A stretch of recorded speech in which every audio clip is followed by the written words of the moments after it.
Pessoal, hoje é o Dia Nacional de Combate ao Câncer. Essa data tem como objetivo ampliar o conhecimento da população sobre o câncer, principalmente sobre a sua prevenção. E hoje vamos abordar o câncer infantil.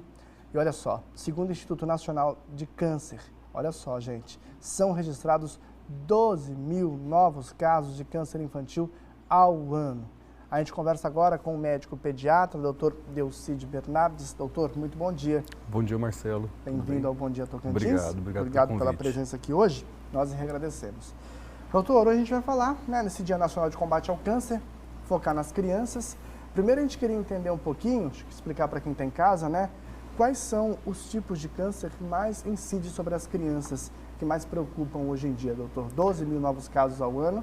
É um número preocupante, né? Preocupante e acontece, se a gente vê a média que acontece por aqui, ela é muito parecida com a média nacional. Os cânceres mais comuns na faixa pediátrica, a gente tem aí de longe, disparado, seria as leucemias, as linfocíticas agudas, como são chamadas.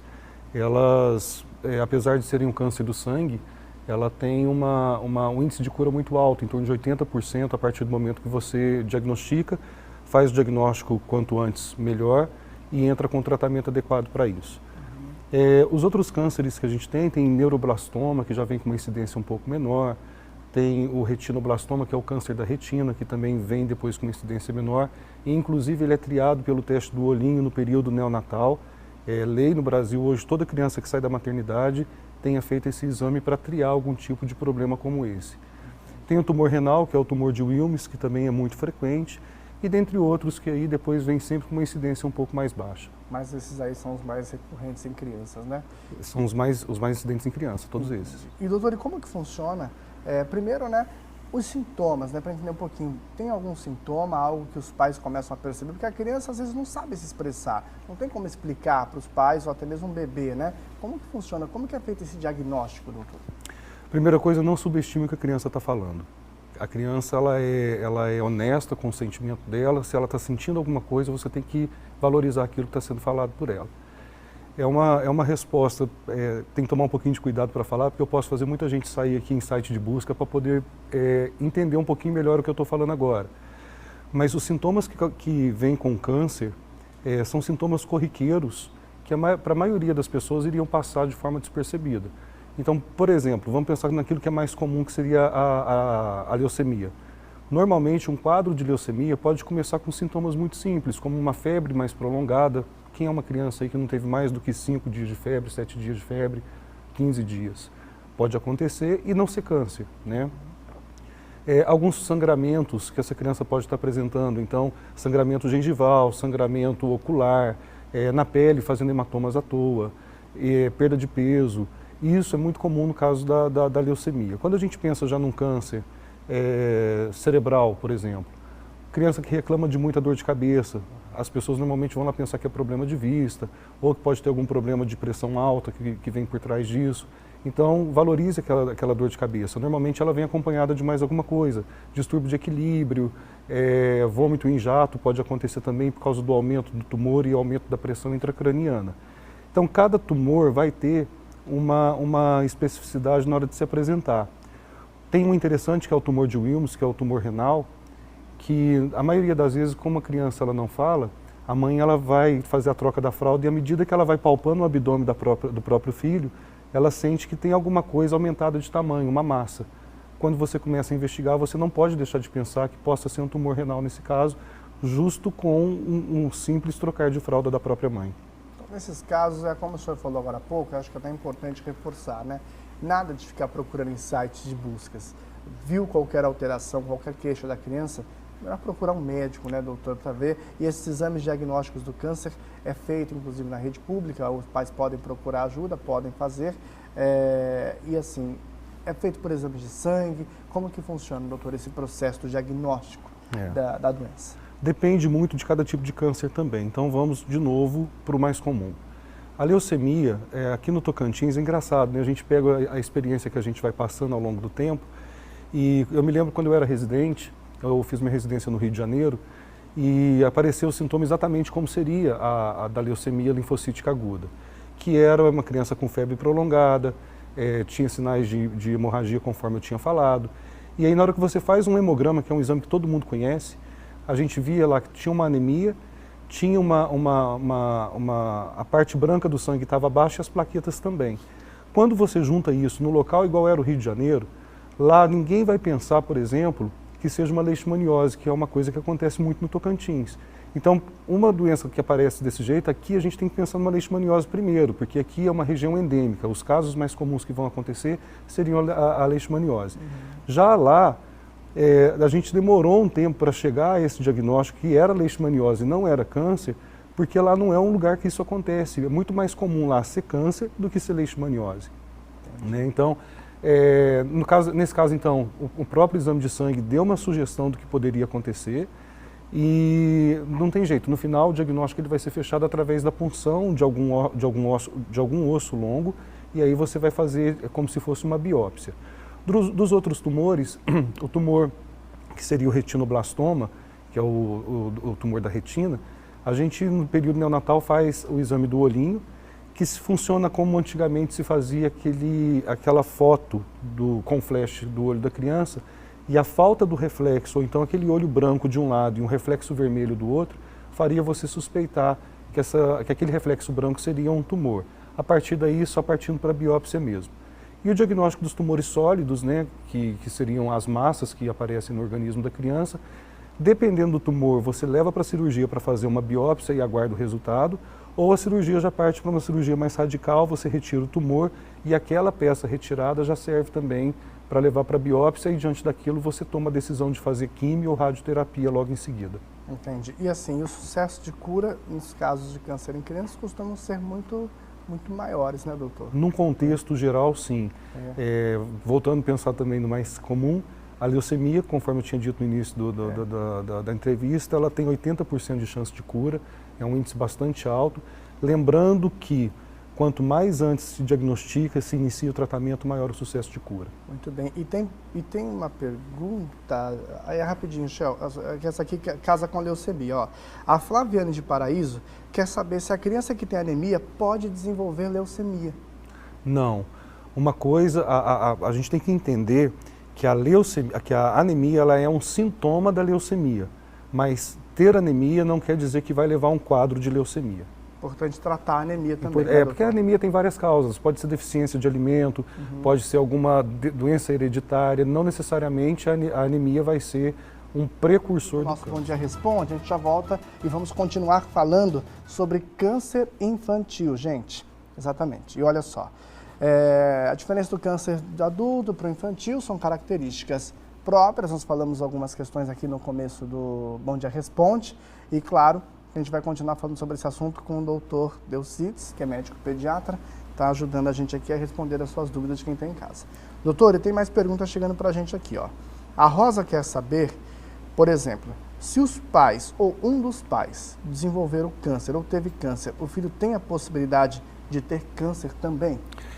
Tem a possibilidade de ter câncer, mas muito provavelmente não no período de infância, na primeira infância.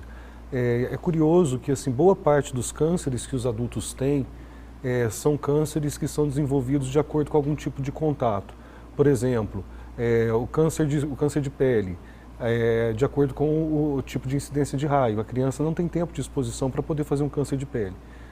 O tumor de intestino do adulto, que tem a sua hereditariedade, vai ter alguma coisa relacionada com o filho, mas numa idade mais avançada. Tanto que, em determinado momento da vida, essa criança vai ter que ser explorada em relação ao câncer familiar que ela teve.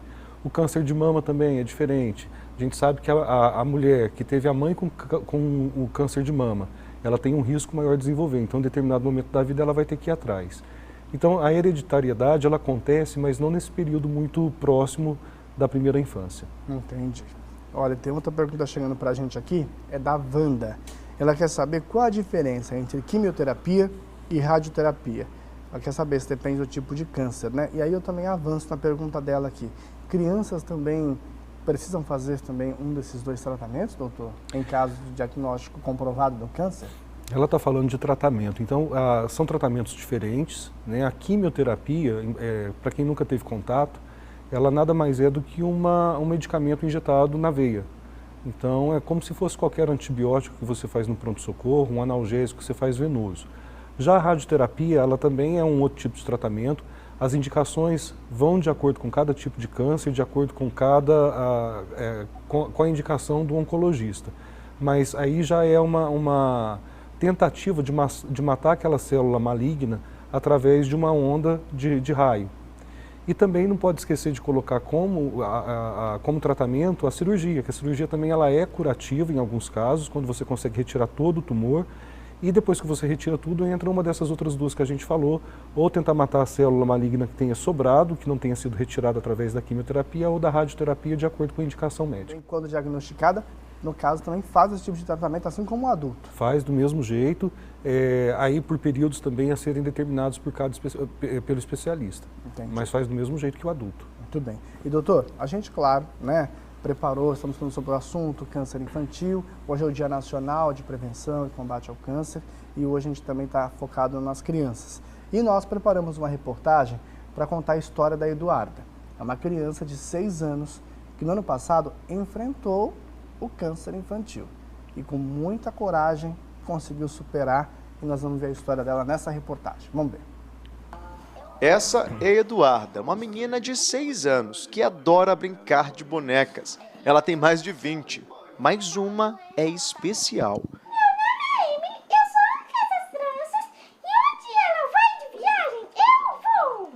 Quando eu estava com dodói na cabeça e fui para São Paulo. A Emily é minha amiga, minha companheira de viagem.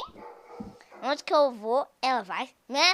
Olha, toda vez que eu viajo para Barretos, ela vai. A bonequinha foi a companheira da Duda em um momento bem delicado. No ano passado, a menina foi diagnosticada com câncer no cérebro. Foi um baque para a família que acompanhou o tratamento em Barretos, São Paulo.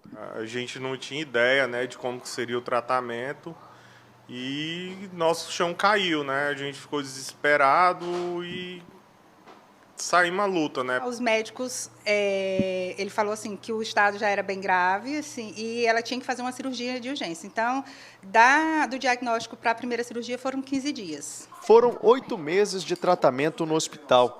Tá vendo ela aí toda ativa?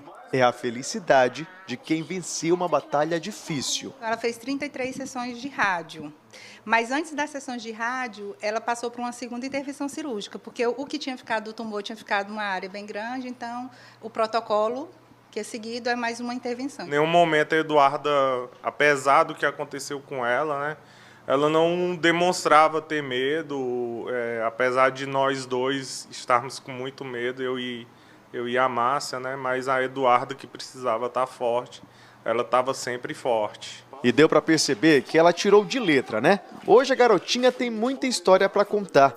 Vaidosa, ela mostra pra gente o vestido favorito. E adivinhem só, tem um motivo especial. Ela fez uma amiguinha no hospital e resolveu presentear ela. A minha avó quis costurar para minha amiga pra gente levar pra ela. Ah, entendi. Então... Aí ela tinha costurado pra mim. Ah, então o teu vestido é igual da tua amiga? Só faltava o laço que minha mãe arrancou. A Duda é exigente. Quando recebeu a notícia boa dos médicos, não deu brecha para nenhuma doença feia. Depois da segunda cirurgia, que foi para retirar o restante do tumor, ela chutou o anestesista. Na hora que o anestesista estava tirando os aparelhos, que também foi uma reação muito boa, né? Porque ele já ali constatou que não havia ficado nenhuma sequela. Depois disso, a gente já fez 2 retornos em Barreto, retorno médico, e os exames estão 100%, graças a Deus.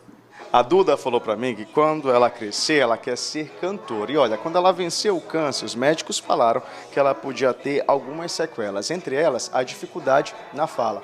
Hoje ela está 100% e já esbanja a saúde, tanto que dá os primeiros passos da profissão que vai seguir lá na frente. Descobri a cor da zebra, sabe ao certo, ela quer branca e preta. Poxa, doutor Delcides, histórias como essa família Eduarda, que exemplo de superação, não? Até anima a gente ver, né, como é possível superar essa doença, né? Uma boa história para uma quarta-feira cedo, né? Exatamente, né? Estimula e enche, tenho certeza que quem está em casa também se encheu de esperança e também de vontade de viver. né? E a gente estava falando agora há pouco, o caso da Eduarda, é um tumor na cabeça, né? Agora, o senhor que vai explicar para a gente, né, sobre essa questão. É muito raro, doutor, a criança desenvolver tumor na cabeça? Não é? A chance de cura, a gente viu que é possível, é muito grande também, né?